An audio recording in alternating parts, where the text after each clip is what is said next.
Have you ever wondered if a machine could spot something on a medical scan that even a trained doctor might miss? Well, today we're going to dive right into the world of AI in healthcare.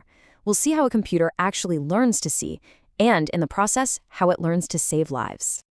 Take a look at this. That little red circle on the brain scan, that's not just some random highlight. It's pointing to a potential tumor, and it was flagged by an artificial intelligence. This is exactly where this tech stops being theoretical and becomes absolutely life-altering, giving doctors a second set of eyes that, never get tired. It really does seem like magic, doesn't it? But it's not. It's this fascinating process of teaching a machine, literally pixel by pixel, what it needs to look for. And that is the big question we're going to tackle today. How in the world do you get from a simple digital picture to a life-saving medical diagnosis? So to get started, we kind of have to forget everything we think we know about pictures, right?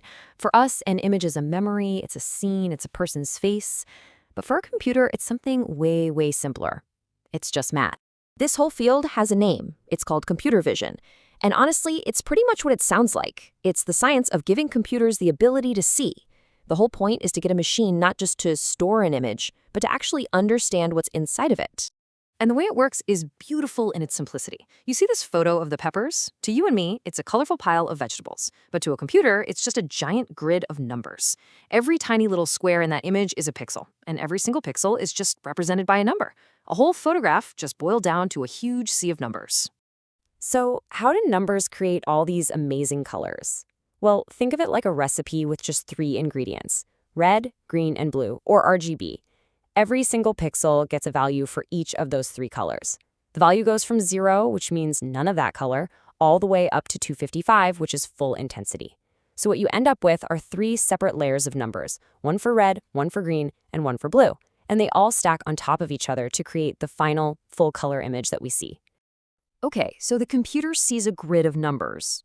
Now what? The next step, and this is the really cool part, is to teach it what those patterns of numbers actually mean. A good way to think about it is like teaching a child. You don't just show them a cat once. You have to teach them how to recognize it, find it in a room, and eventually understand its shape.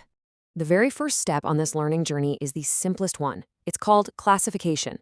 This is where the AI looks at the entire image and makes one single guess. It's just answering the question, what's the main thing in this photo? It analyzes all those pixels and basically says, okay, the pattern of numbers in this grid most closely matches the patterns I've been taught represent a cat. And it just builds from there. This progression is absolutely key. After simply naming the object cat, that's classification, the AI learns to draw a box around it. That's called localization.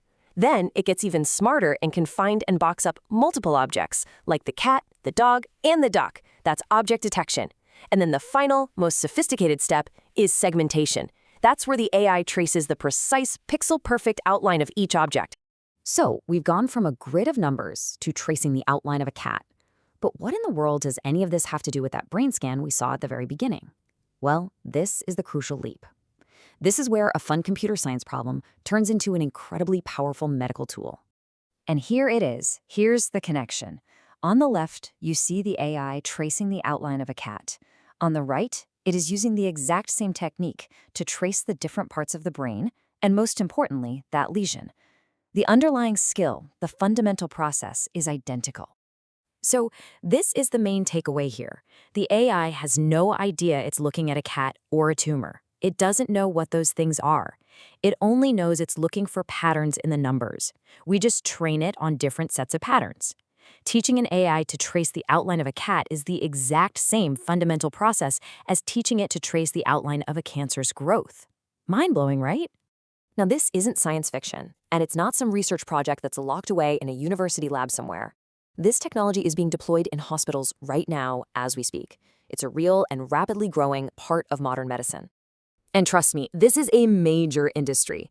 These bars show the number of AI tools that have gotten the official green light from the U.S. Food and Drug Administration, the FDA. You've got huge players like GE Healthcare, Siemens, and Philips with dozens and dozens of these approved tools already. This shows a massive investment and, more importantly, a growing trust in these algorithms. And here's what it looks like in the real world. That screen in the operating room, it's displaying an X-ray that's being analyzed by an AI, likely part of a system like GE's critical care suite. It's designed to work seamlessly right in the middle of the high-pressure, fast-paced environment of a hospital, giving doctors vital information exactly when they need it most. So what does a tool like this actually do? Well, for starters, it can automatically detect critical conditions and flag them for immediate attention. It provides incredibly accurate measurements in just seconds. It has a ridiculously high accuracy rate for spotting abnormalities.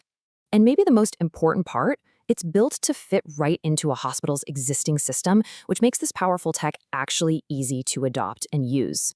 So think about it. We started this journey with a simple grid of numbers, and we ended up here, with an AI acting as a vital partner to a surgeon in the operating room. It really shows us that by teaching a machine to see, we've given ourselves a completely new way of understanding the world and our own bodies. So the question to leave you with is this. If AI can give doctors this kind of superhuman second opinion, what other incredibly complex problems are we now on the verge of solving?